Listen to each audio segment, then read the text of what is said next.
Buffer zone വിഷയത്തിൽ കോൺഗ്രസിന്റെ സമര നീക്കത്തിനെതിരെ വനമന്ത്രി എ.കെ. ശശീന്ദ്രൻ കർഷക സമൂഹത്തെ തെറ്റിദ്ധരിപ്പിക്കുകയാണെന്നും രാഷ്ട്രീയ ലാഭത്തോടെയുള്ള ഇടപെടലാണെന്നും മന്ത്രി കുറ്റപ്പെടുത്തി. ബഫർ സോൺ വേണ്ട എന്ന നിലപാടില്ലെന്നും ജനവാസ മേഖലയെ ഒഴിവാക്കണമെന്ന നിലപാടാണ് സർക്കാരിനെന്നും മന്ത്രി കോഴിക്കോട് പറഞ്ഞു. കേരളത്തിൽ ബഫർ സോണേ ആവശ്യമില്ല എന്നൊരു നിലപാടിലേക്ക് പോകാൻ ഗവൺമെന്റിന് കഴിയില്ല. എന്നാൽ ജനവാസ മേഖലയെ ഒഴിവാക്കണമെന്ന് പറയുമ്പോൾ നമ്മുടെ 99.99% ജനവാസ മേഖലയാണ്. ഫലത്തിൽ താങ്കൾ ചോദിച്ച ചോദ്യത്തിലേക്ക് എത്തും. കേരളത്തിൽ പൊതുവെ ബഫർ സോൺ ഉണ്ടാകാനിടയില്ല ഈ ആവശ്യം അംഗീകരിച്ച് കിട്ടിയാൽ. കർഷക സംഘടനകളുമായി ചേർന്ന് കോഴിക്കോട് കൂരാച്ചുണ്ടിൽ ഈ മാസം 20-ന് സമര പ്രഖ്യാപന കൺവെൻഷൻ നടത്താനാണ് കോൺഗ്രസ് തീരുമാനം. ഉപഗ്രഹ സർവേ അപൂർണമാണെന്നും ഗ്രൗണ്ട് സർവേ നടത്തണമെന്നുമാണ് ആവശ്യം. 20-ാം തീയതി ചൊവ്വാഴ്ച ഉച്ചയ്ക്ക് 3:30 മണിക്ക് കൂരാച്ചുണ്ട് ഈ 7 പഞ്ചായത്തുകളിൽ ഏതാണ്ട് മധ്യത്തിൽ പ്രദേശമായതുകൊണ്ട് കൂരാച്ചുണ്ടിലെ പഞ്ചായത്ത് ഓഡിറ്റോറിയത്തിൽ വെച്ച് ഞങ്ങൾ ബഹുജനങ്ങളെ സംഘടിപ്പിച്ചുകൊണ്ട് സമര പ്രഖ്യാപന കൺവെൻഷൻ നടത്തുകയാണ്.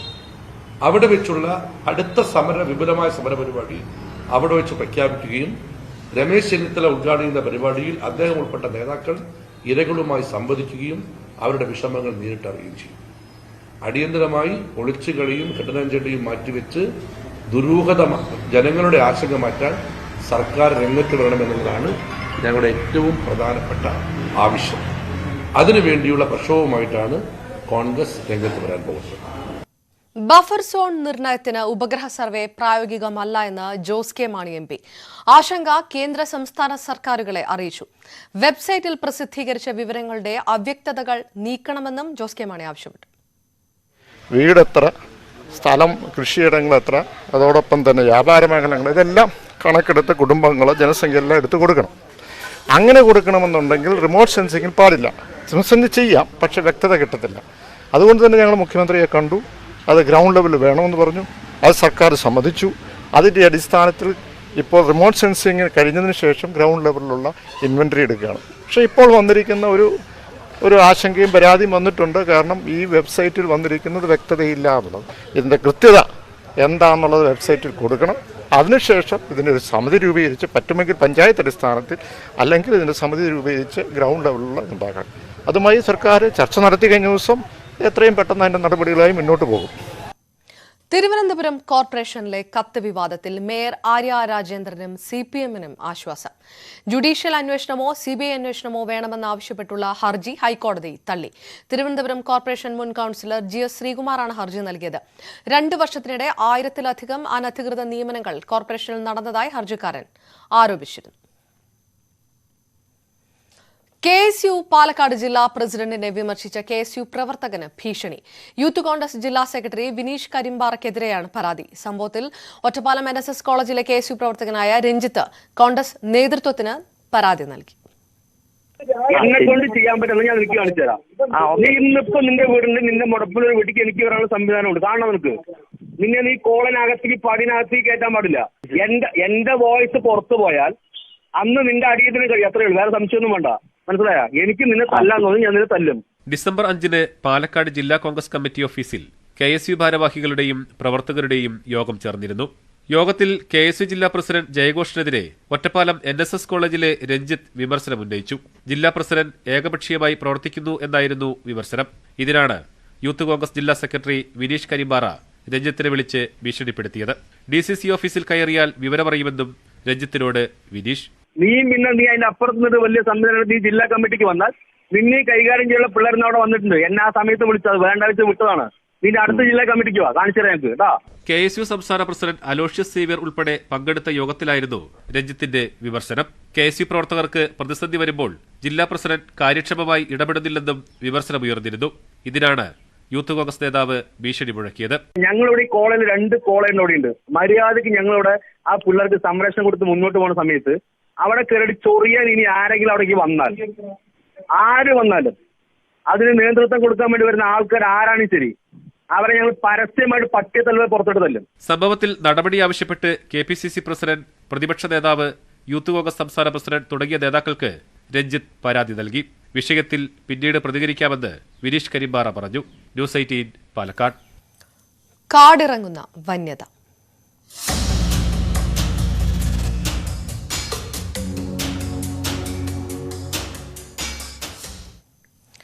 പാലക്കാട് ധോണിയിൽ വീണ്ടും കാട്ടാന ഇറങ്ങി. വനംവകുപ്പ് മയക്കുവെടി വെച്ച് പിടികൂടാൻ തീരുമാനിച്ച PT7 എന്ന കാട്ടാനയാണ് ഈ മേഖലയിൽ ഇറങ്ങിയത്. വ്യാപകമായി നെൽകൃഷി നശിച്ചു. ധോണി മേഖലയിലെ ചേരുങ്കാട്, കുന്നത്തുകളം എന്നിവിടങ്ങളിലാണ് കാട്ടാന ഇറങ്ങിയത്. വനംവകുപ്പ് മയക്കുവെടി വെച്ച് പിടികൂടാൻ തീരുമാനിച്ച PT7 എന്ന കാട്ടാനയാണ് ഇറങ്ങിയത്. കുന്നത്തുകളം മേഖലയിൽ നെൽകൃഷി നശിച്ചു. സ്ഥിരമായിട്ട് എല്ലാ വർഷവും വരുന്നതാണ്. നമ്മൾ പഞ്ചി ഉണ്ടാകുന്ന സമയത്ത് ഇവിടെ വന്ന് നശിപ്പിച്ച് എല്ലാം ഇതായിട്ട് പോകുന്നതാണ്. നമ്മൾ വിളവെടുപ്പിൻ്റെ ഒരാഴ്ചന് മുന്നേ വന്ന് നശിപ്പിക്കും. PT7 എന്ന കാട്ടാനയെ പിടികൂടിയാൽ മാത്രം ഇവിടുത്തെ പ്രശ്നങ്ങൾ തീരില്ലെന്നും നാട്ടുകാർ. സർവൈലൻസ് ഫോറസ്റ്റിൻ്റെ ഭാഗത്തു നിന്ന് ക്രമപ്രകാരം മുണ്ടൂർ മുതൽ വാളയാർ വരെയും കൃത്യമായിട്ട് നടക്കണം. ആ ഏരിയയിൽ ഒരു നോട്ടറി ഏരിയ ഉണ്ടാകണം. അതിലെ വാഹനങ്ങൾ പോകണം. ഫെൻസിങ് ചാർജബിൾ ആണ് എന്നും ചാർജ് നിൽക്കുന്നു. അതിൻ്റെ മുകളിൽ കൂടെ വന്യമൃഗങ്ങൾ മരം തകർത്ത് ഇട്ടിട്ട് അതിനെ മറികടക്കുന്ന സ്ഥിതി ഇനി ഉണ്ടാകാൻ പാടില്ല. കാട്ടാന ഇറങ്ങുന്നത് പതിവായതോടെ രാത്രിയും പകലും ഒരുപോലെ ഭീതിയിലാണ് പ്രദേശവാസികൾ.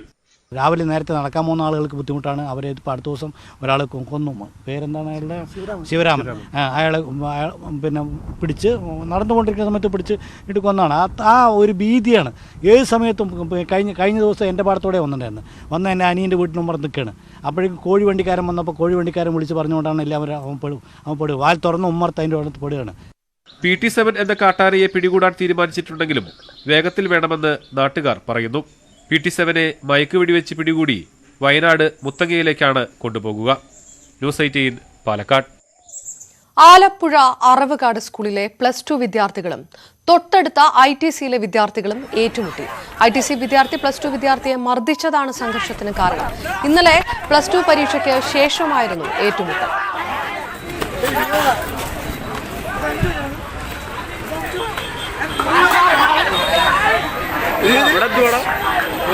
കൊയ്യും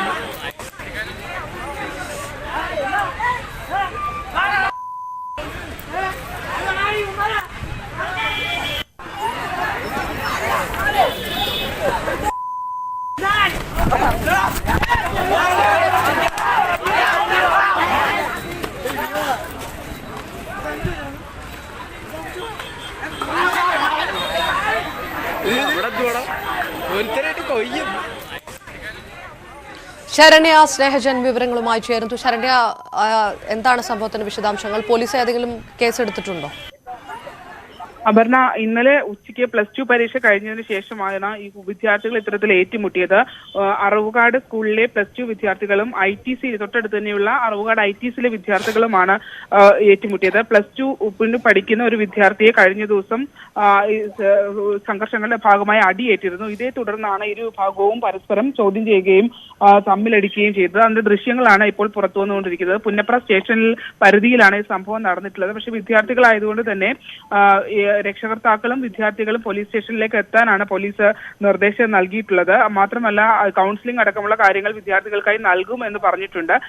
എന്തായാലും 10ഓളം രക്ഷകർത്താക്കളും വിദ്യാർത്ഥികളും അവര് എത്താനുള്ള നിർദ്ദേശമാണ് ഇപ്പോൾ പോലീസ് നൽകിയിട്ടുള്ളത്. ശരണ്യ സ്നേഹജൻ വിവരങ്ങൾ നൽകിയത്. സർവകലാശാല ഭേദഗതി ബിൽ ഇന്ന് ഗവർണർക്ക് അയക്കും. ചാൻസലർ സ്ഥാനത്ത് നിന്ന് ഗവർണറെ മാറ്റുന്നതാണ് ബില്ല്. ചൊവ്വാഴ്ചയാണ് ബില്ല് നിയമസഭ പാസാക്കിയത്. VV അരുൺ ചേരുന്നു.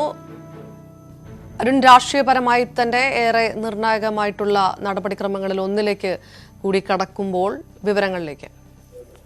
ഗവർണറെ ചാൻസലർ സ്ഥാനത്ത് മാറ്റാനുള്ള ബിൽ വളരെ പ്രധാനപ്പെട്ട നടപടിക്രമത്തിലേക്ക് കടക്കുകയാണ്. നിയമസഭ ചൊവ്വാഴ്ചയാണ് ബില്ല് പാസാക്കിയത്. പ്രതിപക്ഷത്തിന്റെ എതിർപ്പോടുകൂടിയാണ് സർക്കാർ ബില്ല് പാസാക്കിയത്. ആ ബില്ല് ഇന്ന് രാജ്ഭവനിലേക്ക് അയക്കും. പക്ഷേ ഗവർണർ സ്ഥലത്തില്ല എന്നത് വീണ്ടും നടപടിക്രമങ്ങൾ വൈകുന്നതിന് കാരണമാകും. അല്പസമയം മുമ്പ് ഗവർണർ മാധ്യമങ്ങളോട് പറഞ്ഞത് ഈ ബില്ല് ഇതുവരെ കണ്ടിട്ടില്ല, ബില്ല് കണ്ട ശേഷം തീരുമാനമെടുക്കുമെന്നുള്ളതാണ്. ഏതായാലും ഇന്ന് ബില്ല് രാജ്ഭവനിലെത്തും. അതിനുശേഷമാകും ഗവർണറുടെ നിർണായക തീരുമാനമുണ്ടാകുക.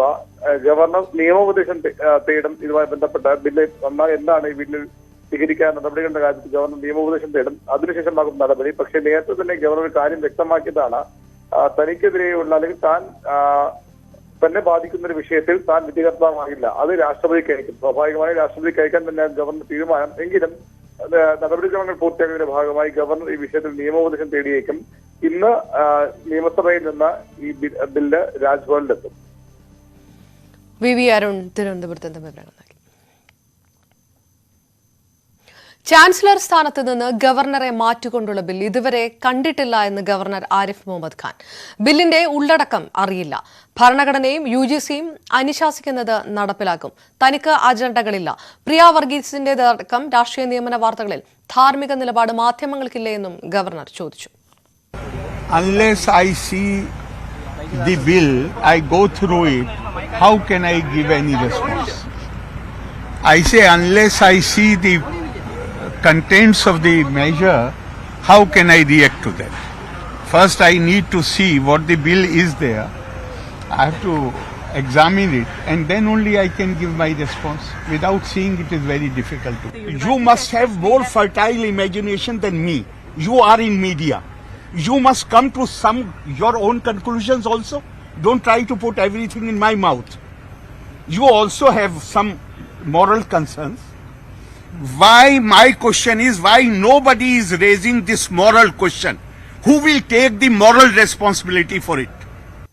ക്രിസ്മസ് വിരുന്നിന് എല്ലാവരെയും ക്ഷണിച്ചു. പങ്കെടുക്കുന്നതിൽ തീരുമാനമെടുക്കേണ്ടത് ക്ഷണം ലഭിച്ചവരാണെന്നും ഗവർണർ പറഞ്ഞു. I will invite whenever there is any function. I will invite everybody. And they will turn up. So it's up to them. കേന്ദ്രമന്ത്രി വി മുരളീധരൻ ഇപ്പോൾ മാധ്യമങ്ങളെ കാണുകയാണ്. ചെലവും സംസ്ഥാന സർക്കാർ വഹിക്കുന്നു. തെലങ്കാനയിൽ ഹൈദരാബാദ് നഗരത്തിന് ചുറ്റുമുള്ള റിംഗ് റോഡിന് വേണ്ടിയിട്ടുള്ള ഭൂമി ഏറ്റെടുക്കലിന്റെ 50% ചെലവ് വഹിക്കുന്നു.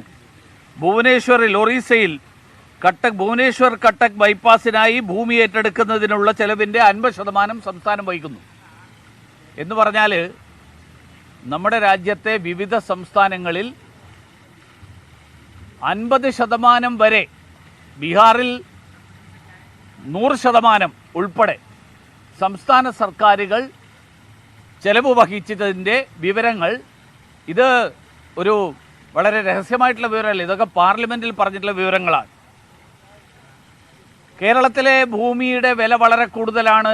ഇന്നലെ നിതിൻ ഗഡ്കരിജിയും മുഖ്യമന്ത്രിയും തന്നെ പറഞ്ഞു, കേരളത്തെ മറ്റ് സംസ്ഥാനങ്ങളുമായിട്ട് താരതമ്യം ചെയ്യാൻ പറ്റില്ല. അതുകൊണ്ട് കേരളത്തിന് 25% വഹിക്കാൻ കഴിയുള്ളൂ. കേരളത്തിൻ്റെ സാമ്പത്തിക സ്ഥിതിയൊക്കെ നമുക്കെല്ലാവർക്കും അറിയാം. വളരെ പരിമിതമായിട്ടുള്ള വിഭവങ്ങളുടെ അടിസ്ഥാനത്തിൽ പ്രവർത്തിക്കുന്ന ഒരു സംസ്ഥാനമാണ്. വലിയ കടബാധ്യതയൊക്കെ ഉണ്ട്. അതുകൊണ്ട് 25% കേരളത്തിന് വഹിക്കാൻ കഴിയുള്ളൂ. അതൊക്കെ ഒരു തർക്കമില്ലാത്ത കാര്യമാണ്. ഞാനാകെ പറഞ്ഞത് സഹകരണ ഫെഡറലിസം നടപ്പാകുന്നതിൽ അത് കേരളം കൂടി സഹകരിക്കുന്നതിൽ സന്തോഷമാണ് ഞാൻ രേഖപ്പെടുത്തിയത്. മറ്റ് സംസ്ഥാനങ്ങളൊക്കെ 30-50% വഹിക്കുമ്പോൾ കേരളത്തിന് 25 കഴിയുള്ളൂ. അത് 25 വഹിക്കുന്നു. അത് ഭൂമി ഏറ്റെടുക്കലിനാണ്, ദേശീയപാത നിർമ്മാണത്തിനല്ല.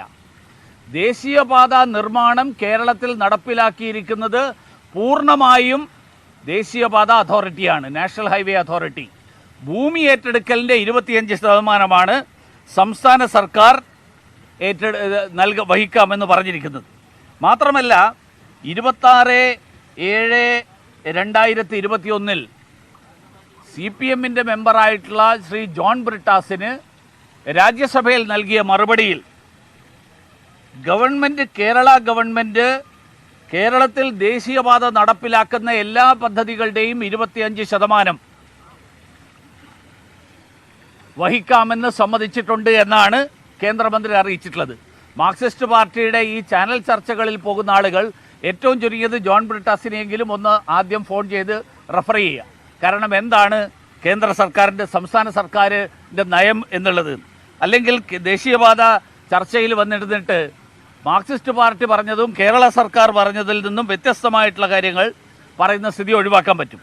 അതിൻ്റെ ഫലമായിട്ട് കേരളത്തിലെ ജനങ്ങൾ തെറ്റിദ്ധരിക്കപ്പെടുന്നതും ഒഴിവാക്കും. കാരണം കേരളത്തിലെ പല സ്ഥലങ്ങളിലും ഈ ദേശീയപാത മുഴുവൻ നിർമ്മിക്കുന്നത് സംസ്ഥാന സർക്കാരാണ് എന്നുള്ളൊരു തെറ്റിദ്ധാരണ ഉണ്ടാക്കുന്ന വിധത്തിലുള്ള ഫ്ലക്സുകളാണ് വെച്ചിരിക്കുന്നത്. ആ ഫ്ലക്സുകൾ വെച്ചോ, പക്ഷേ വസ്തുതകൾ കൂടി ഞാൻ പറയാൻ ആഗ്രഹിക്കുകയാണ്. അതുകൊണ്ട് നരേന്ദ്രമോദി സർക്കാരാണ് കേരളത്തിലെ ദേശീയപാത വികസനം നടക്കുന്നത്. ഇത് പറയാൻ കാരണം കേരളത്തിലെ വികസനത്തിന് കേന്ദ്ര സർക്കാർ തടസ്സം നിൽക്കുന്നു എന്ന് എല്ലായ്പ്പോഴും പറയുന്ന ഒരു മന്ത്രിസഭയുടെ അംഗങ്ങളാണ് CPMന്റെ ഇപ്പം നിലവിലുള്ള മന്ത്രിസഭ. കേന്ദ്ര സർക്കാർ കേരളത്തിലെ വികസനത്തിന് തടസ്സം നിൽക്കുകയല്ല, കേരളത്തിൻ്റെ വികസനത്തിന് മറ്റ് സംസ്ഥാനങ്ങളെക്കാൾ കൂടുതൽ സഹായം സംസ്ഥാനത്ത് കേന്ദ്ര സർക്കാരിൻ്റെ ഭാഗത്ത് നിന്നുണ്ടാകുന്നു. അത് പറയാനുള്ള ഒരു കാരണം കൂടിയുള്ളത്, ഇപ്പോൾ ഭൂമി ഏറ്റെടുക്കലിനടക്കം ബുദ്ധിമുട്ടാണെന്ന് സംസ്ഥാന ഗവൺമെൻറ് പറഞ്ഞു. ഭൂമി ഏറ്റെടുക്കലിൻ്റെ 25%. അപ്പോൾ ഭൂമി ഏറ്റെടുക്കലിൻ്റെ 25% സംസ്ഥാനത്ത് ദേശീയപാതയുടെ കാര്യത്തിൽ വഹിക്കാൻ പറ്റാത്ത ആളുകൾ എങ്ങനെ സിൽവർ ലൈനിന് വേണ്ടിയിട്ട് കേരളത്തിൻ്റെ അങ്ങേയറ്റം മുതൽ ഇങ്ങേയറ്റം വരെ ഞങ്ങൾ സ്വയം ഭൂമി ഏറ്റെടുത്ത്, ഞങ്ങൾ സ്വയം പണം കൊടുത്ത്, ഞങ്ങൾ സ്വയം നിർമ്മിക്കും എന്ന് പറയുന്നത് എങ്ങനെയാണ് നടക്കുക എന്നുള്ള ഒരു ചോദ്യം കൂടി ഒരു സ്വാഭാവികമായും എല്ലാവരുടെയും മനസ്സിൽ ഉയരുന്ന ചോദ്യമാണ്. അതുകൊണ്ടാണ് സംസ്ഥാന സർക്കാർ 60,000 കോടി 65,000 കോടി എന്ന് പറഞ്ഞത് നീതി ആയോഗ് 1.5 ലക്ഷം കോടിയാണ് എന്ന് തിരുത്തേണ്ടി വന്നത്. കാരണം 60,000 കോടിയിൽ കേരളത്തിൽ സിൽവർ ലൈൻ കേരളത്തിൻ്റെ അങ്ങേയറ്റം മുതൽ ഇങ്ങേയറ്റം വരെ നിർമ്മിക്കാൻ സാധിക്കില്ല. കാരണം കേരളത്തിൽ 1 കിലോമീറ്റർ റോഡ് നിർമ്മിക്കാൻ 100 കോടി ചെലവാകുന്നു എന്ന് ഇന്നലെ ശ്രീ നിതിൻ ഗഡ്കരി തന്നെ സൂചിപ്പിച്ചു. അപ്പോൾ കേരളത്തിൽ ഭൂമി വില കൂടുതലാണ്. അങ്ങനെ ഭൂമി വിലയുള്ള സ്ഥലത്ത് പുതുതായിട്ട് ഭൂമി ഏറ്റെടുത്ത് സിൽവർ ലൈൻ പണിയും എന്ന് പറയുന്നതിൻ്റെ വിശ്വാസ്യതയും അതിൻ്റെ സത്യസന്ധതയും അതിൻ്റെ വസ്തുതാപരമായിട്ടുള്ള സ്ഥിതിയുമൊക്കെ വീണ്ടും ചോദ്യമുയരുന്നു എന്നുകൂടി സൂചിപ്പിക്കാനാണ് ഞാൻ ഈ അവസരത്തിൽ ആഗ്രഹിക്കുന്നത്. ഈ പാർലമെൻറ്റിലെ ചോദ്യോത്തരത്തിൻ്റെ കോപ്പി കൂടി നിങ്ങൾക്ക് എല്ലാവർക്കും നൽകാം.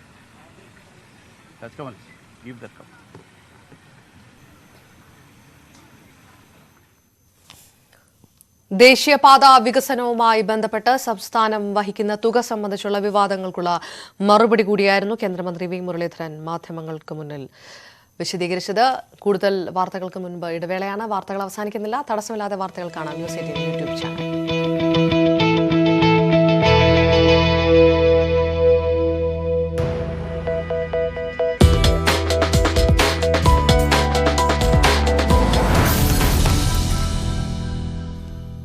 ഇന്ത്യ ചൈന അതിർത്തി സംഘർഷത്തിൽ പാർലമെന്റ് ഇന്നും പ്രക്ഷുബ്ധം. വിഷയം സഭാ നടപടികൾ നിർത്തിവെച്ച് ചർച്ച ചെയ്യണമെന്നാവശ്യപ്പെട്ട് 8 പ്രതിപക്ഷ പാർട്ടികൾ നോട്ടീസ് നൽകിയിരുന്നെങ്കിലും രാജ്യസഭാ ഉപാധ്യക്ഷൻ തള്ളി. പ്രതിപക്ഷ ബഹളത്തിൽ രാജ്യസഭാ നടപടികൾ തടസ്സപ്പെട്ടു. രാജ്യസുരക്ഷയുമായി ബന്ധപ്പെട്ട വിഷയത്തിൽ പ്രതിപക്ഷത്തിന് സംസാരിക്കാൻ അവസരം നൽകുന്നില്ല എന്ന് മല്ലികാർജ്ജുൻ ഖാർഗെ ആരോപിച്ചു. ഭീകരവാദത്തിന്റെ പ്രഭവ കേന്ദ്രമാണ് പാകിസ്ഥാനെന്ന് വിദേശകാര്യമന്ത്രി എസ് ജയശങ്കർ. ന്യൂയോർക്കിൽ ഐക്യരാഷ്ട്ര സംഘടന ആസ്ഥാനത്തായിരുന്നു പ്രതികരണം. പാക് മാധ്യമപ്രവർത്തകന് ഭീകരവാദം സംബന്ധിച്ച ചോദ്യത്തിന് ജയശങ്കർ നൽകിയ മറുപടിയും ശ്രദ്ധേയമായി. എത്ര കാലം ദക്ഷിണേഷ്യയിൽ ഭീകരവാദം തുടരുമെന്നായിരുന്നു ചോദ്യം. പാകിസ്ഥാൻ മന്ത്രിയോടാണ് ഇക്കാര്യം ചോദിക്കേണ്ടതെന്നും ഭീകരവാദം എത്ര കാലം തുടരുമെന്ന് പാക് മന്ത്രിക്കാണ് പറയാനാകുകയെന്നുമായിരുന്നു എസ് ജയശങ്കറുടെ മറുപടി. Ministers of Pakistan who will tell you how long Pakistan intends to practice terrorism. So, look, at the end of the day, the world is not stupid, the world is not forgetful, and the world does, increasingly call out countries and organizations and people who indulge in terrorism. And by taking that debate elsewhere, you're not going to hide it. You're not going to confuse anybody anymore. People have figured it out. So my advice is, please clean up your act. Please try to be a good neighbor. Please try and contribute to what the rest of the world is trying to do today, which is economic growth, progress, development. So I hope through your channel that message goes through. Rahul Gandhi നയിക്കുന്ന ഭാരത് ജോഡോ പദയാത്ര ഇന്ന് 100ാം ദിവസം. യാത്ര തുടരുന്ന രാജസ്ഥാനിൽ വിപുലമായ പരിപാടികൾ നടക്കും. മുതിർന്ന നേതാക്കളെല്ലാം 100ാം ദിനത്തിൽ പദയാത്രയുടെ ഭാഗമാകുന്നുണ്ട്. രാഹുൽ ഗാന്ധി നയിക്കുന്ന ഭാരത് ജോഡോ യാത്ര 42 ജില്ലകളിലൂടെ 2800 കിലോമീറ്റർ പിന്നിട്ട് കഴിഞ്ഞു. ശേഷിക്കുന്നത് 700 കിലോമീറ്റർ മാത്രം. ജനുവരി 26-ന് ശ്രീനഗറിൽ യാത്ര സമാപിക്കും. പ്രതീക്ഷിച്ചതിനേക്കാൾ പിന്തുണ യാത്രയ്ക്ക് ലഭിച്ചെന്നും രാഹുൽ ഗാന്ധിക്കെതിരെ BJP ഉന്നയിച്ച എല്ലാ ആരോപണങ്ങളും തകർന്നുവെന്നുമാണ് കോൺഗ്രസിന്റെ അവകാശവാദം. യാത്ര 100ാം ദിവസത്തിലേക്ക് കടക്കുമ്പോൾ പ്രതിപക്ഷ പാർട്ടികളുടെ പൂർണ്ണ പിന്തുണയും ലഭിക്കുന്നുണ്ട്. തമിഴ്നാട് മുഖ്യമന്ത്രി MK സ്റ്റാലിന്റെ കയ്യിൽ നിന്ന് രാഹുൽ ഗാന്ധി ദേശീയ പതാക ഏറ്റുവാങ്ങി ആരംഭിച്ച യാത്രയിൽ NCP ശിവസേന നേതാക്കളും പങ്കുചേർന്നു. കശ്മീരിൽ എത്തിയാൽ സ്വീകരിക്കുമെന്ന് നാഷണൽ കോൺഫറൻസ് വ്യക്തമാക്കിയിട്ടുണ്ട്. കല, സാംസ്കാരികം, പ്രതിരോധം, സാമ്പത്തികം, സാമൂഹികം തുടങ്ങിയ വിവിധ മേഖലകളിൽ നിന്നുമുള്ള പ്രമുഖരും പദയാത്രയിൽ അണിനിരന്നു.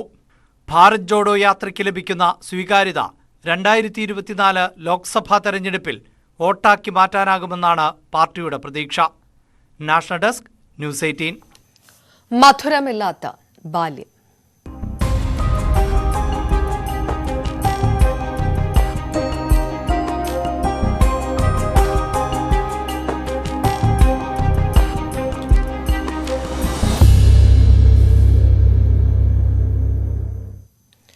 കുഞ്ഞുനാളിലെ പ്രമേഹം ബാധിച്ചവർക്ക് പ്രത്യേക ശ്രദ്ധ നൽകേണ്ടതുണ്ട്.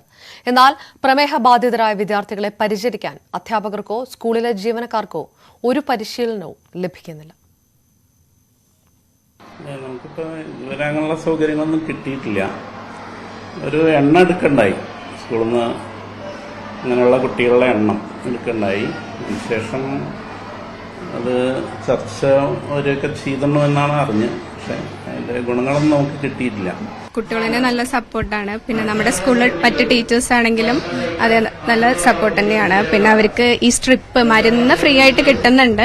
പക്ഷെ സ്ട്രിപ്പിനൊക്കെ നല്ല വില കൂടുതലാണ് എന്നൊക്കെ പറഞ്ഞിരുന്നു. അപ്പം നമ്മളെ കൊണ്ട് കഴിയുന്ന സഹായമൊക്കെ നമ്മൾ ചെയ്തു കൊടുക്കുന്നുണ്ട്. മറ്റു കുട്ടികളുടെ കൂടെ ഇവരും കളിച്ച് വളരേണ്ടവർ തന്നെയാണല്ലോ അല്ലെ. അപ്പോൾ അവരെ മറ്റുള്ള കൂടെ എത്തിക്കാൻ വേണ്ടി നമ്മുടെ ടീച്ചേഴ്സിനും നല്ലൊരു പങ്കുണ്ട്. അപ്പോൾ അത് പൂർണ്ണമായും ശരിയായ രീതിയിൽ ഉപയോഗപ്പെടുത്തണമെങ്കിൽ അവർക്കും ട്രെയിനിങ്ങുകളും ഇതൊക്കെ നൽകേണ്ടതുണ്ട്. ടൈപ്പ് 1 പ്രമേഹബാധിതരായ കുട്ടികൾ പഠിക്കുന്ന സ്കൂളിലെ അധ്യാപകർ പറഞ്ഞ കാര്യങ്ങളാണ് ഈ കേട്ടത്. അടിയന്തര ഘട്ടങ്ങളിൽ അവശ്യ പരിശീലനം നൽകാൻ അധ്യാപകർക്ക് പരിശീലനം ലഭിച്ചാൽ അത് രോഗബാധിതരായ കുട്ടികൾക്കും അവരുടെ കുടുംബങ്ങൾക്കും വലിയ ആശ്വാസമാകും. സ്കൂളിൽ ഒരാൾക്കെങ്കിലും ഇക്കാര്യത്തിൽ പരിശീലനം നൽകണമെന്ന് ടൈപ്പ് 1 ഡയബറ്റിക് വെൽഫെയർ സൊസൈറ്റി ആവശ്യപ്പെടുന്നുണ്ട്. നിലവിൽ ഇപ്പൊ നമ്മൾ വീണ്ടും ഇത് പറഞ്ഞതിന്റെ പ്രകാരം സ്കൂളിൽ പഠിക്കുന്ന കുട്ടികളുടെ ഡീറ്റെയിൽസ് മിഠായി സെന്ററിൽ നിന്ന് കളക്ട് ചെയ്തിട്ടുണ്ടായിരുന്നു. അതിനുശേഷം ട്രെയിനിങ് കൊടുത്തതായിട്ട് ഞാൻ അറിഞ്ഞിട്ടില്ല. പക്ഷെ ഇതിൽ വേറൊരു പ്രശ്നം എന്താണെന്ന് വെച്ച് കഴിഞ്ഞാൽ ടൈപ്പ് 1 ഡയബറ്റീസ് എപ്പോൾ വേണമെങ്കിലും വരാം. ഇപ്പോൾ ഇന്ന് ട്രെയിനിങ് കൊടുക്കാത്ത സ്കൂളിൽ നാളെ ഒരു കുട്ടിക്ക് ടൈപ്പ് 1 ഡയബറ്റീസ് ആയ അവിടുത്തെ ടീച്ചേഴ്സ് എന്ത് ചെയ്യും എന്നുള്ളത് ഒരു ക്വസ്റ്റ്യൻ മാർക്കാണ്. ഏത് പ്രായത്തിലും ഏത് സമയത്തും വരാവുന്ന ഒരു അസുഖമാണ്. പിന്നെ ഈ ജില്ലയിലുള്ള കുട്ടി ചിലപ്പോൾ വേറെ അടുത്ത ജില്ലയിൽ പോയി പഠിക്കുന്നുണ്ടാവാം. അപ്പൊ അതെല്ലാം അതിന്റെ മുന്നിൽ ഒരു പ്രശ്നമാണ്. അപ്പൊ ശരിക്കും പറഞ്ഞു കഴിഞ്ഞാൽ എല്ലാ സ്കൂളിലും ഒരു ടീച്ചേഴ്സിനെങ്കിലും ട്രെയിനിങ് കൊടുക്കുക. ആ ടീച്ചേഴ്സ് ബാക്കിയുള്ള ടീച്ചേഴ്സിന് ട്രെയിനിങ് കൊടുക്കുക. ഇക്കാര്യത്തിൽ സർക്കാർ അലംഭാവം കാട്ടുന്നുവെന്ന് നജീബ് കാന്തപുരം MLA പറയുന്നു. നിയമസഭയിൽ കൊണ്ടുവന്ന സബ്മിഷന് പോലും തൃപ്തികരമായ മറുപടി നൽകിയില്ല. സബ്മിഷന് കൃത്യമായോ വ്യക്തമായ ഒരു മറുപടി കിട്ടിയിട്ടില്ല. യഥാർത്ഥത്തിൽ അത് കൃത്യമാവേണ്ടിയിരുന്നു. കാരണം സ്കൂളുകളിൽ ഒരു ചെറിയ സംവിധാനം സ്റ്റാഫ് റൂമിനകത്തെങ്കിലും ഒരുക്കാനുള്ള ഒരു സാഹചര്യം ഉണ്ടാണ്. അവിടെ ഒരു ചെറിയൊരു മറയെങ്കിലും ഉണ്ടാക്കി കുട്ടികൾക്ക് വന്ന് ഇൻസുലിൻ എടുക്കാനുള്ള സൗകര്യം നമുക്ക് ചെയ്തു കൊടുക്കാൻ വളരെ നിഷ്പ്രയാസം സാധിക്കുന്നതാണ്. ഇതൊരു AE ഓഫീസ് വഴിയോ അല്ലെങ്കിൽ DD ഒരു DPIയിൽ നിന്നൊരു ഓർഡർ വന്നാൽ തീരാവുന്നൊരു കേസേ ഉള്ളൂ. അതുപോലും ഗവൺമെന്റ് ശ്രദ്ധിക്കുന്നില്ല എന്നുള്ളതാണ്. സ്കൂളുകൾ ടൈപ്പ് 1 പ്രമേഹ സൗഹൃദപരമാകുമെന്ന സർക്കാരിന്റെ ഉറപ്പ് ഇപ്പോഴും പാലിക്കപ്പെട്ടിട്ടില്ല. ഇനിയെങ്കിലും അധികൃതർ കണ്ണു തുറക്കുമോ? മലപ്പുറത്തുനിന്നും അഖിലോട്ടുപാറയ്ക്കൊപ്പം CV അനുമോദ്, ന്യൂസ് 18. മധുരമില്ലാത്ത ബാല്യം വാർത്താ പരമ്പര തുടരും. നാളെ ടൈപ്പ് 1 പ്രമേഹ ബാധിതനായ യുവാവ് നേരിടുന്ന സാമ്പത്തിക സാമൂഹിക വെല്ലുവിളികളെക്കുറിച്ചുള്ള റിപ്പോർട്ട് കാണാം. വാർത്തകൾ അവസാനിക്കുന്നില്ല. തടസ്സമില്ലാത്ത വാർത്തകൾ കാണാം ന്യൂസ് 18 യൂട്യൂബ് ചാനൽ.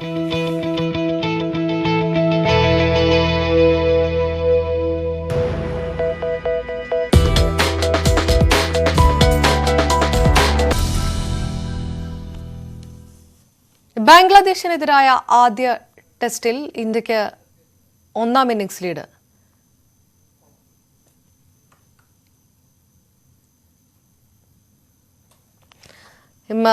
മറ്റൊരു വാർത്തയിലേക്ക് പോയ ശേഷം സ്പോർട്സ് വാർത്തകളിലേക്ക് വരാം. ചില സാങ്കേതിക വിഷയങ്ങൾ. നെല്ല് നൽകി 1 മാസമായിട്ടും പണം കിട്ടാതെ നെൽകർഷകർ ദുരിതത്തിലാണ്. 1-ാം വിള നെല്ല് സംഭരണത്തിന്റെ ഭാഗമായി 449 കോടി രൂപയാണ് സംസ്ഥാനത്താകെ കുടിശ്ശികയുള്ളത്. സർക്കാരിന്റെ സാമ്പത്തിക പ്രതിസന്ധിയാണ് സംഭരണ വില നൽകാൻ വൈകുന്നതിന്റെ കാരണം. 1-ാം വിള നെല്ല് സംഭരണത്തിൽ ഇതുവരെ 1.65 ലക്ഷം ടൺ നെല്ലാണ് സംഭരിച്ചത്. 466.97 കോടി രൂപ കർഷകർക്ക് വിതരണം ചെയ്യണം. എന്നാൽ 17.5 കോടി മാത്രമാണ് നൽകിയത്. 449 കോടി രൂപ ഇനിയും നൽകാനുണ്ടെന്നാണ് സപ്ലൈകോയുടെ ഔദ്യോഗിക വെബ്സൈറ്റിലെ വിവരം. പണം കിട്ടാനുള്ള കർഷകർ ദുരിതത്തിലാണ്. ഒരു മാസമായി നെല്ലളന്നിട്ട് ഇതുവരെ ഇന്ന് വരെ പണം വന്നിട്ടില്ല. ഈ മുന്നോട്ട് എങ്ങനെ പോകണമെന്ന് എനിക്കും അറിയാതെ ഞാൻ നിൽക്കണം. 2 കുട്ടികളാണ് പഠിപ്പം, കടത്തിൻ്റെ വക്കിലാണ്. ഈ പൈസ ഇട്ടിട്ട് വേണം എനിക്ക് വീട്ടിലെ കാര്യങ്ങളും കൃഷി ചെലവും വളത്തിൻ്റെ വിലയോ അങ്ങോട്ട് നമ്മൾ വളം എടുക്കാൻ പോകണ്ട ആ വിലയാണ് ഇപ്പോൾ അവിടെ നിൽക്കുന്നത്. ഇപ്പോൾ 1-ാം വളം വീശിയിട്ടുണ്ട്, 2-ാമത്തെ വളം വീശാൻ 1000 കടം ചോദിക്കണം എന്താണെന്ന് എനിക്കറിയാതെ പോലെ നിൽക്കണം. ജീവിത ചെലവും നടക്കണ്ടേ, അത് കാരണം ഞങ്ങൾ വലിയൊരു കഷ്ടതയിലാണ്. എങ്ങനെ ജീവിക്കണമെന്ന് അറിയില്ല. അതായത് കൃഷിക്കാരനായതുകൊണ്ട്, ഈ ഭൂമിയിൽ ജനിച്ചതുകൊണ്ടായതുകൊണ്ട്, അല്ലാതെ വേറെ എന്ത് പറയാൻ, ഞങ്ങൾ മാനത്ത് നോക്കി നടക്കുകയാണ്. പാലക്കാട് ജില്ലയിലാണ് കൂടുതൽ പേർക്ക് പണം നൽകാനുള്ളത്. 288 കോടി രൂപയാണ് കുടിശ്ശിക. കോട്ടയത്ത് 51 കോടിയും ആലപ്പുഴയിൽ 99 കോടിയും നൽകാനുണ്ട്. എനിക്ക് 2770 കിലോ നെല്ല് ഈ ഫസ്റ്റ് ക്രോപ്പിൽ ഓലകരിച്ചലും മറ്റുള്ള പ്രകൃതിക്ഷോഭം മൂലം അതുകൊണ്ട് പകുതിയിലേറെ, അത് പറഞ്ഞാൽ 1 ഏക്കറയ്ക്ക് 2400 കിലോ നെല്ല് വരേണ്ടത് 2.5 ഏക്കറയിൽ 2770 കിലോ നെല്ലേ ഉള്ളൂ. അതൊരു നഷ്ടമായി ഇരിക്കുമ്പോൾ ആ ഉള്ളതെങ്കിലും അതിൻ്റെ പൈസ കൃഷിക്കാരൻ്റെ അക്കൗണ്ടിൽ 10 ദിവസത്തിനുള്ളിൽ കിട്ടിയതാണെങ്കിൽ കൃഷിക്കാരന് മാന്യമായി ജീവിക്കേണ്ട ഗതികേട് നഷ്ടപ്പെട്ടുകൊണ്ടിരിക്കുകയാണ്. സർക്കാരിന്റെ സാമ്പത്തിക പ്രതിസന്ധിയാണ് തുക വിതരണം ചെയ്യാൻ വൈകുന്നതിന് കാരണം. ബാങ്കുകളുടെ സഹകരണത്തോടെ പ്രശ്നം പരിഹരിക്കാനുള്ള ശ്രമത്തിലാണ് സർക്കാർ. വേഗത്തിൽ വിതരണം ചെയ്യണമെന്ന് കർഷകരും ആവശ്യപ്പെടുന്നു. 50% കർഷകർ ഇനിയും പണത്തിനായുള്ള കാത്തിരിപ്പിലാണ്. അവരെ സംബന്ധിച്ചിടത്തോളം ഈ പണം കിട്ടിയാൽ മാത്രമേ തുടർ കൃഷി ഇറക്കാനും അതോടെ തന്നെ അവരുടെ ജീവിത ചെലവ് ഉൾപ്പെടെയുള്ള കാര്യങ്ങൾ ചെയ്യുന്നതിനും കഴിയൂ എന്നതാണ്. സർക്കാരിൻ്റെ സാമ്പത്തിക പ്രതിസന്ധിയാണ് ഇപ്പോൾ ഈ പണം നൽകുന്നതിന് ഇത്രയേറെ കാലതാമസം എന്നുള്ളതാണ് നമ്മൾ അറിയുന്നത്. എന്തായാലും കർഷകർ ഒരുപോലെ ആവശ്യപ്പെടുന്നത് എത്രയും വേഗത്തിൽ ഈ പണം കൊടുത്തു തീർക്കുക എന്നുള്ളത് തന്നെയാണ്. ക്യാമറാമാൻ പ്രജിത് കോങ്ങാടിനോടൊപ്പം പ്രസാദ് ഉടുമ്പിശ്ശേരി, ന്യൂസ് 18. ദർശനപുണ്യം തേടി ശബരീശ ദർശനം ഇൻ അസോസിയേഷൻ വിത്ത് നമ്മളെ അറിയുന്ന നമ്മുടെ ആവശ്യങ്ങൾ അറിയുന്ന ഒരേ ഒരു gold loan company ICL FinCode.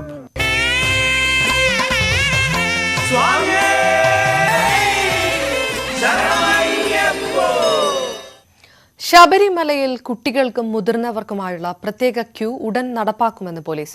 സന്നിധാനത്ത് സന്ദർശനം നടത്തിയ ശേഷം സംസ്ഥാന പോലീസ് മേധാവി അനിൽ കാന്താണ് ഇക്കാര്യം വ്യക്തമാക്കിയത്. കുട്ടികളുടെ ദുരിതം സംബന്ധിച്ച ന്യൂസ് 18 വാർത്തയ്ക്ക് പിന്നാലെയാണ് പോലീസും ദേവസ്വം ബോർഡും തുടർ നടപടി സ്വീകരിക്കുന്നത്. ശബരിമലയിലെത്തുന്ന കുഞ്ഞുങ്ങളുടെ ദുരിതങ്ങൾ ന്യൂസ് 18 പുറത്തുവിട്ടതിന് പിന്നാലെയാണ് തുടർ നടപടികൾ ഉണ്ടാകുന്നത്. ഇന്നലെ പമ്പയിൽ നടന്ന യോഗത്തിൽ ദേവസ്വം മന്ത്രി കെ രാധാകൃഷ്ണൻ കുഞ്ഞുങ്ങൾക്കുൾപ്പെടെ പ്രത്യേക ക്യൂ ഉണ്ടാകുമെന്ന് പ്രഖ്യാപിച്ചു. ഇതിനു പിന്നാലെയാണ് തുടർ നടപടികളുമായി പോലീസും രംഗത്ത് വരുന്നത്. തീരുമാനം ഉടൻ നടപ്പാക്കുമെന്ന് സന്നിധാനത്ത് സന്ദർശനം നടത്തിയ പോലീസ് മേധാവി അനിൽ കാന്ത് വ്യക്തമാക്കി. ബാക്കി നടപടി നമുക്ക് എടുത്തിട്ടുണ്ട്.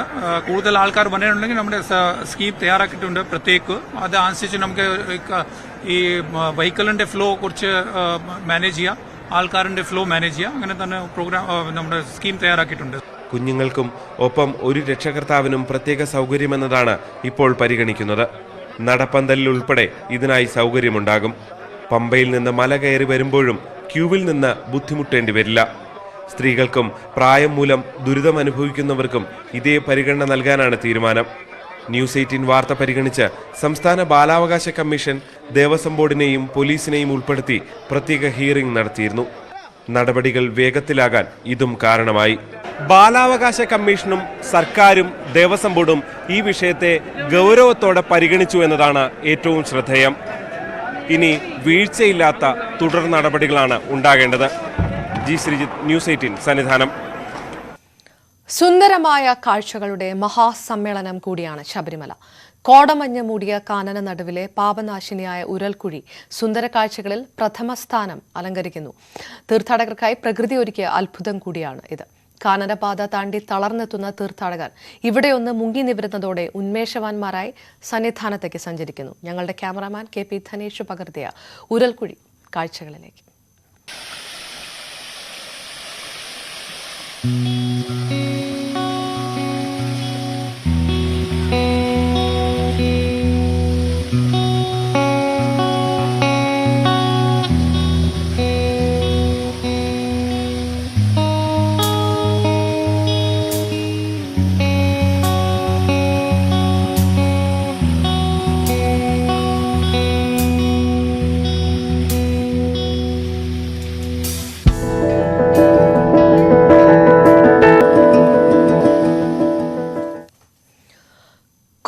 പാലക്കാടിനുള്ളിൽ നടക്കുന്ന തീർത്ഥാടനം എന്നതാണ് ശബരിമലയുടെ ഏറ്റവും വലിയ പ്രത്യേകത.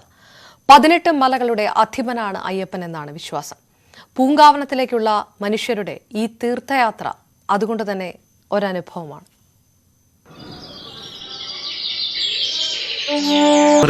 ശബരിമല കാടിനെ സമ്പന്നമാക്കുന്നു. ഇതുവരെ കൺമുന്നിലെത്താത്ത കാടിന്റെ വിസ്മയങ്ങൾ ഈ പൂങ്കാവനം സമ്മാനിക്കുന്നു.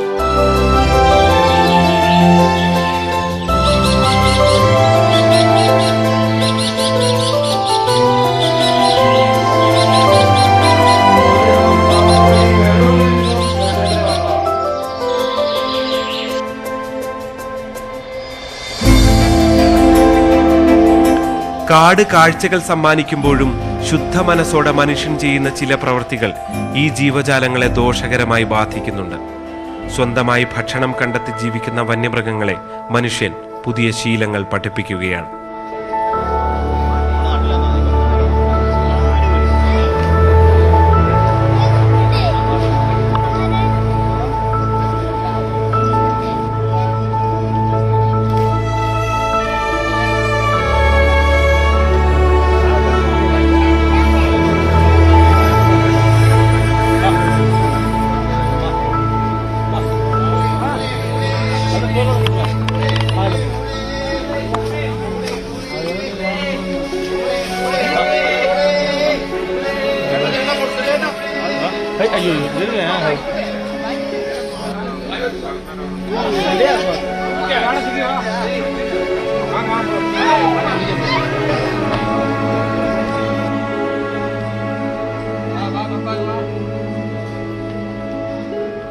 പമ്പ മുതൽ സന്നിധാനം വരെ കാണാവുന്നിടത്തെല്ലാം പല ഭാഷകളിൽ വനം വകുപ്പിന്റെ ബോർഡുകളുണ്ട്.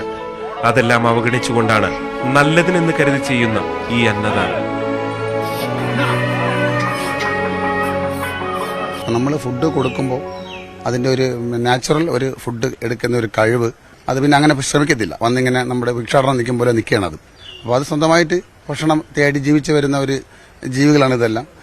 ടൈഗർ റിസർവാണ്, അപ്പം ഫോറസ്റ്റാണ്. അപ്പോൾ അതിനൊരു രീതിയുണ്ട്. അപ്പോൾ ആൾക്കാർക്ക് അതറിയില്ല. അവർ കൊടുക്കുന്നുണ്ട്, പക്ഷേ ഈ 2 മാസക്കാലം അല്ലെങ്കിൽ മാസം 5 ദിവസം കൊടുത്തു കഴിഞ്ഞിട്ട് നമ്മളങ്ങ് പോകും. ഇതിന് പിന്നെ ഭക്ഷണം ഇത് കിട്ടത്തില്ല. അപ്പോൾ മറ്റേ ഭക്ഷണത്തിലേക്ക് പോകുന്നതിനൊരു സമയമെടുക്കും. 2 പിന്നെ ഇതിനൊരു അപകടം, അതായത് അതിൻ്റെ ആരോഗ്യത്തിന് അപകടമുണ്ട്, നമ്മൾ അടുത്ത് ചെല്ലുന്നവർക്ക് നമുക്ക് അപകടമുണ്ട്. പിന്നെ ഇത് ഡൈജഷൻ പ്രശ്നം വരാം, നാച്ചുറലായിട്ടുള്ള അല്ലല്ലോ.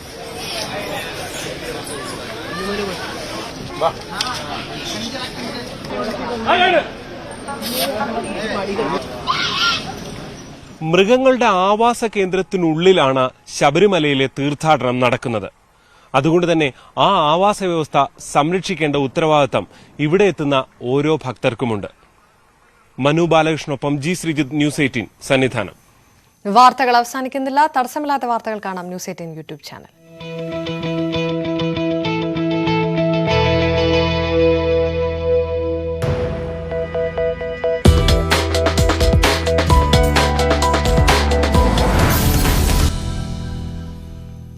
തിരുവനന്തപുരം മേയർ ആര്യ രാജേന്ദ്രൻ മാധ്യമങ്ങളോട് സംസാരിക്കുകയാണ്. തത്സമയത്തിലേക്ക് നിലയിൽ അവർ നടത്തുമ്പോൾ അത് അങ്ങനെ ഒരു സമരം നടക്കുന്ന ഒരു ഘട്ടത്തിൽ അങ്ങനെ ഒരു ആക്രമണം അല്ലെങ്കിൽ ഒരു പ്രകോപനം നമ്മൾ ഉണ്ടാക്കാൻ വേണ്ടി ആഗ്രഹിച്ചിട്ടില്ല. പക്ഷെ കോടതി അത്തരത്തിലൊരു തീരുമാനം പറഞ്ഞു കഴിഞ്ഞാൽ സ്വാഭാവികമായും ആ തരത്തിലേക്ക് നഗരസഭയ്ക്ക് അത് ആലോചിക്കേണ്ടി വരും.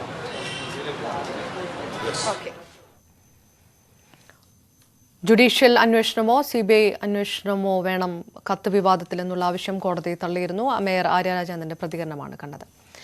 ചലച്ചിത്രോത്സവത്തിന് ഇന്ന് തിരശ്ശീല വീഴും.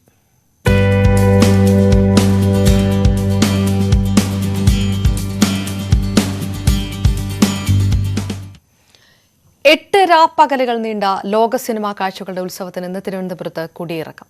മേളയുടെ സമാപന സമ്മേളനം മന്ത്രി KN ബാലഗോപാൽ ഉദ്ഘാടനം ചെയ്യും. ബോളിവുഡ് താരം നവാസുദ്ദീൻ സിദ്ദിഖി മുഖ്യാതിഥിയാകുന്ന ചടങ്ങിൽ എഴുത്തുകാരൻ T പത്മനാഭൻ വിശിഷ്ടാതിഥിയാകും. തുടർന്ന് മേളയിൽ സുവർണ്ണ ചകോരം നേടിയ ചിത്രം പ്രദർശിപ്പിക്കും. കണ്ണൂർ മട്ടന്നൂർ ചാവശ്ശേരിയിൽ അയൽക്കാർ തമ്മിലുള്ള തർക്കത്തിൽ യുവതിക്ക് വെട്ടേറ്റു. അക്രമത്തിൽ ഗുരുതരമായി പരിക്കേറ്റ TN മൈമുനയെ കണ്ണൂരിലെ സ്വകാര്യ ആശുപത്രിയിൽ പ്രവേശിപ്പിച്ചു. വസ്തുവിലേക്കുള്ള വഴിത്തർക്കത്തെ തുടർന്ന് അയൽവാസി അബ്ദു എന്നയാൾ ആക്രമിച്ചെന്നാണ് മൊഴി. മട്ടന്നൂർ പോലീസ് കേസെടുത്ത് അന്വേഷണം ആരംഭിച്ചു. യോഗ്യതയിൽ ഇളവ് നൽകി ആരോഗ്യവകുപ്പിൽ ലാസ്റ്റ് ഗ്രേഡ് ജീവനക്കാരെ ഹെൽത്ത് ഇൻസ്പെക്ടർമാരായി നിയമിക്കാൻ നീക്കമെന്ന് ആരോപണം. 2017 സർക്കാർ ഇറക്കിയ സ്പെഷ്യൽ റൂൾ ഭേദഗതി വരുത്തി നിയമനം നടത്താൻ ശ്രമമെന്ന ആരോപണവുമായി ഹെൽത്ത് ഇൻസ്പെക്ടർ റാങ്ക് ഹോൾഡർമാരുടെ സംഘടനയാണ് രംഗത്ത് വന്നത്. ആരോഗ്യവകുപ്പിൽ ഹെൽത്ത് ഇൻസ്പെക്ടർ തസ്തികയ്ക്ക് സയൻസ് വിഷയങ്ങളിലുള്ള +2 diploma in health inspector course, paramedical council registration എന്നിവയാണ് യോഗ്യതയായി നിശ്ചയിച്ചിരിക്കുന്നത്. ഇതിൽ ഇളവ് വരുത്താൻ ശ്രമം നടക്കുന്നുവെന്നാണ് ആരോപണം. കഴിഞ്ഞ ജൂലൈ മാസത്തിൽ ഹെൽത്ത് ഇൻസ്പെക്ടർ വിഭാഗത്തിലേക്ക് അറ്റൻഡർ തസ്തികയിലുള്ളവരെ സ്പെഷ്യൽ റൂൾസിന് വിരുദ്ധമായി +2 സയൻസ് ഒഴിവാക്കി ജനറൽ +2 ഉള്ളവരെ നിയമിക്കാൻ ആരോഗ്യവകുപ്പ് അപേക്ഷ ക്ഷണിച്ചിരുന്നു.